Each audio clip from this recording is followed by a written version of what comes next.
I'm Hannah Moore, CFP, a practicing financial planner and educator. I'm on a mission to change the way people think and talk about money. Let's get started. Today, I want to talk about a subject that is certainly near and dear to my heart, but I know it is for so many people out there, especially women out there who may be thinking about having kids and how does this fit in with my career, within my financial life? You know, one of our biggest assets as just anybody is our human capital, meaning how much money are we making? What does our career look like? And how do kids fit in with this? So I knew for me that, yes, I wanted to be a great financial planner. Like when I got into this field, I was like, yes, I want to be the best financial planner I can be, but I want to be an even better mom and an even better wife.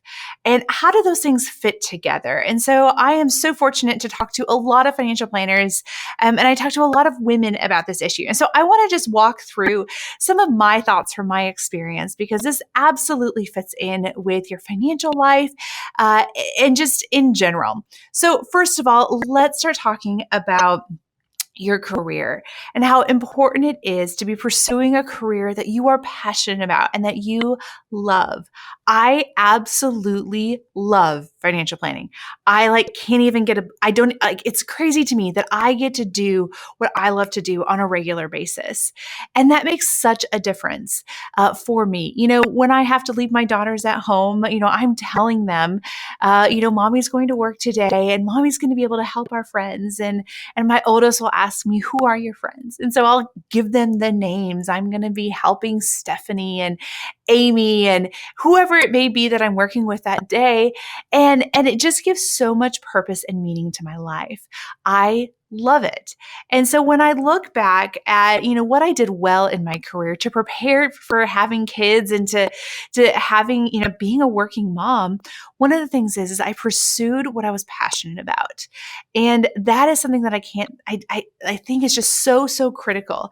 It's one thing to be going after a job just for money. And I've certainly seen people, I've had clients do that. I've seen friends do it where they're just pursuing a paycheck. And you know what? There is nothing wrong with that strategy, especially if you want to be a stay-at-home mom or you want to make drastic changes. But for me, I wanted to find something that was sustainable and that fit my life.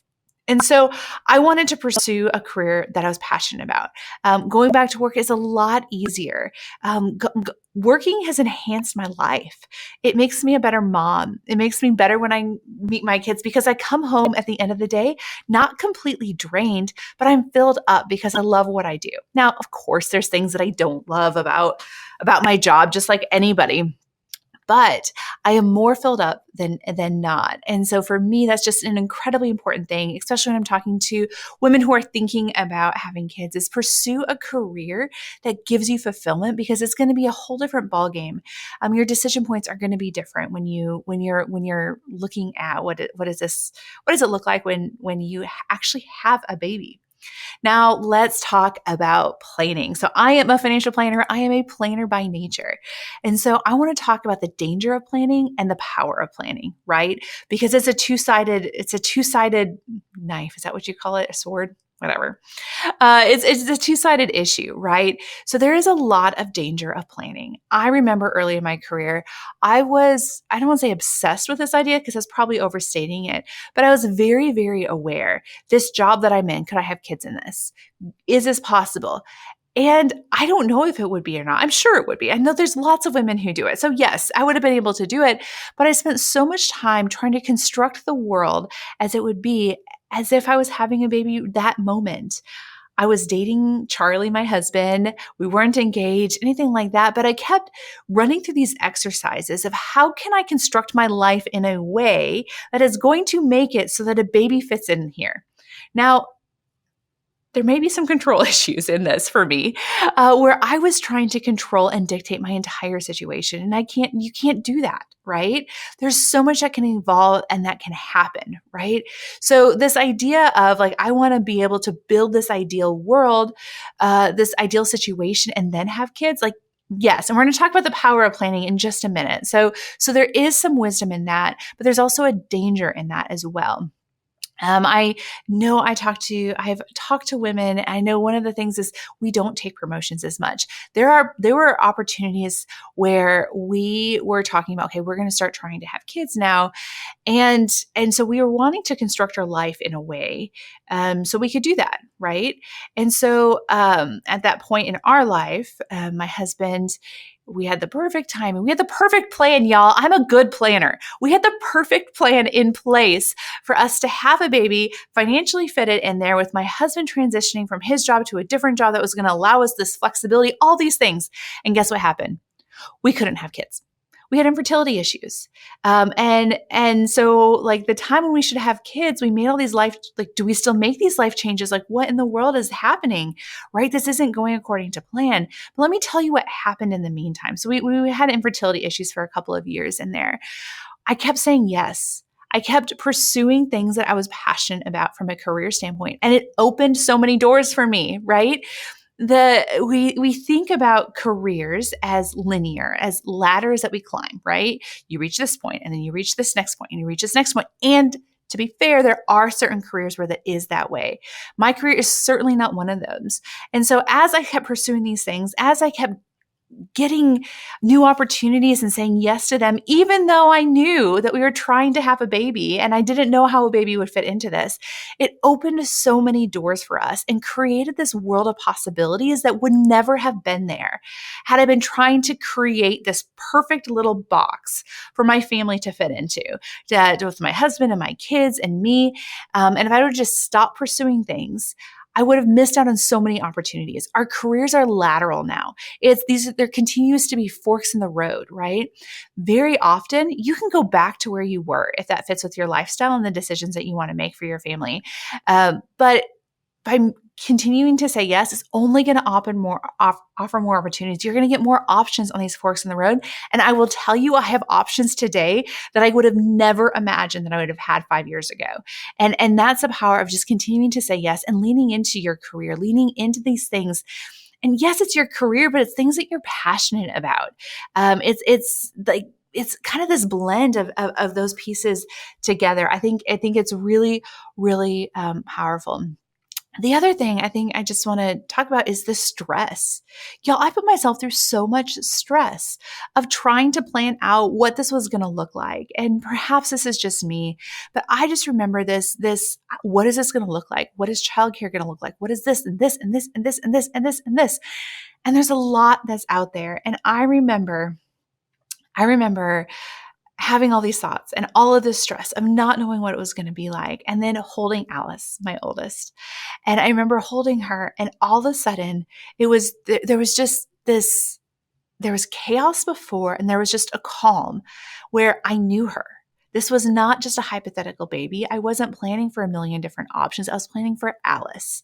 And I knew Alice better than anybody. And I know what she needs. And I knew what our family needed at that moment. I knew what I needed to know when I needed to know it. I did not have the confidence that I was going to be able to navigate those changes. When I was 22 coming out of college, I did not have the confidence that 32-year-old Hannah was going to be able to navigate the challenges that I was going to need to navigate when I needed to navigate it. I wanted to construct it back then because I wanted to have control, because there was so much that I wanted in my life. And I think what I've learned is that I can trust myself, that when it's time to make those decisions, when I'm actually holding my baby, that I'm going to know what's right for me and my family and my baby. One of the things that I'm just convinced of is that we are the right moms for our kids, right? There is a reason that Alice is my daughter. There is a reason that Vivian is my daughter. And it's because that I am the right mom for them, and they're the right kids for me. And I've just gotten so much confidence in the fact that what I make decisions for myself may be different than somebody else in my family, that may be different than my neighbor, maybe different than my best friend. But I know what's best for my family when I need to know it. And there's a lot of times where I don't know what that looks like. I don't know what we're going to do when school starts, but I know that I have confidence that between me and Charlie, my husband, we're going to be able to figure out what our family needs when we need it. And I didn't have that confidence, 10 years ago. I tried to control that situation. And I think that's just been a huge, huge life lesson for me. Okay. The last thing I want to kind of talking about this danger of planning. And again, this may be going back to my insecurities in life. So learn from my mistakes. I just remember this is even going back before we even started having kids. But even when I was dating Charlie, I just remember thinking like these things are so important to me. It's so important to me that my family is important. It's so core to who I am. This idea of like, yes, I want to be a great financial planner, but like what's most important is that I'm a good mom and a good wife. Like that's what I want to keep as priorities for myself. And I remember thinking very goals based instead of values based, right? So I can articulate this now. I certainly couldn't then, but very goal based. So for me, what that meant was in order for me to value my family and my relationships, that meant I needed to be a stay at home mom, right? That was I saw that growing up and I love that. And I have so many friends who are stay at home moms and I absolutely love that for people. But what I didn't, that's a very, very specific goal based thing, right?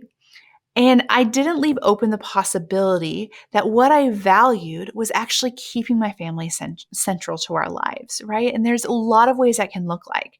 You can be a stay at home mom and do that. You can be somebody working full time. There are so many life situations that center that value, right? So I didn't center my value. I centered an outcome. And that was a huge distinction, right? I was saying, the only way to show that this value is important to me is if I do this. And you know what? If I ran my life 100 times over, perhaps that is a scenario that would happen. Absolutely.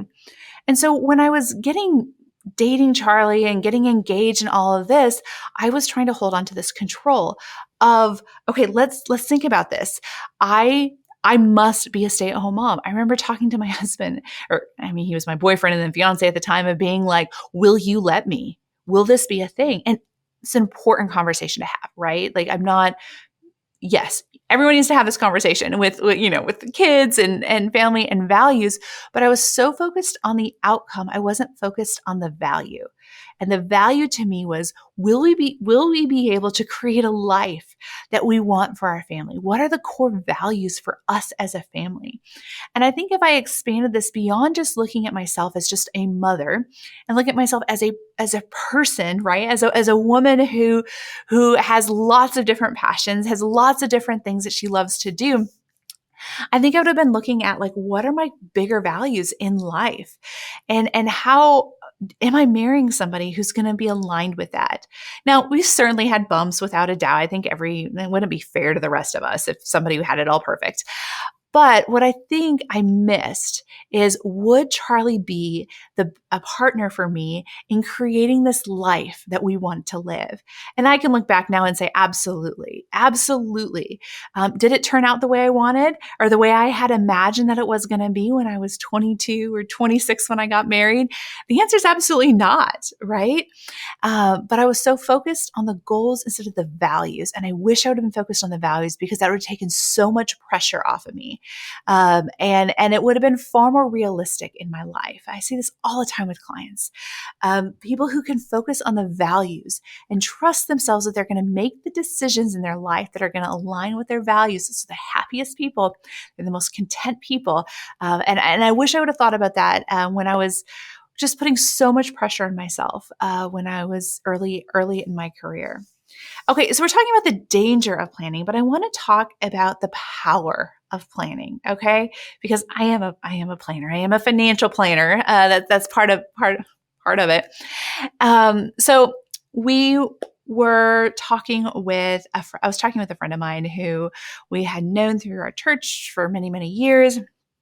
And I can't remember if we had one kid or two kids at the time, but at this point, my husband was working with me and we were, doing all these things. We had a very non-traditional setup, but it worked so, so well with our family. And I remember telling her of being like, yeah, we're so fortunate for all these different things. And we just gotten so lucky. And what she said stopped me in my tracks. She was like, but Hannah, I've been hearing you talk about this for 6 years.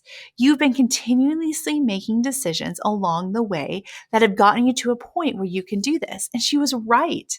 I was, and part of this is pursuing my passions. Part of this is having really great conversations with my spouse about what are the other possibilities on the table. Like, we're looking at, we can look at our career so narrowly, but like, what are the other possibilities that are on the table? And I think by doing this, I realized that we are able to have the setup that we have because of all of these small decisions that we've made continuously over time. They've been career decisions for me, they've been career decisions for my husband.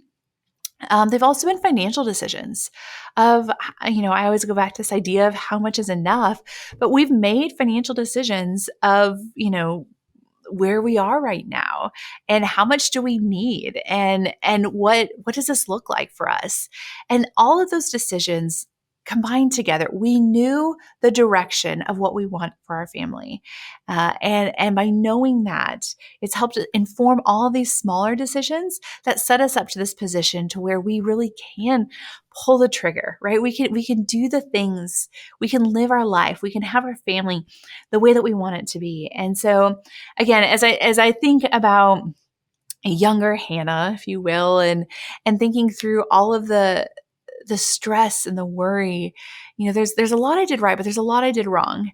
Not wrong. It's all a journey, right? So there's not, it all works out in the end. And I think I needed to go through that to learn some of these pieces.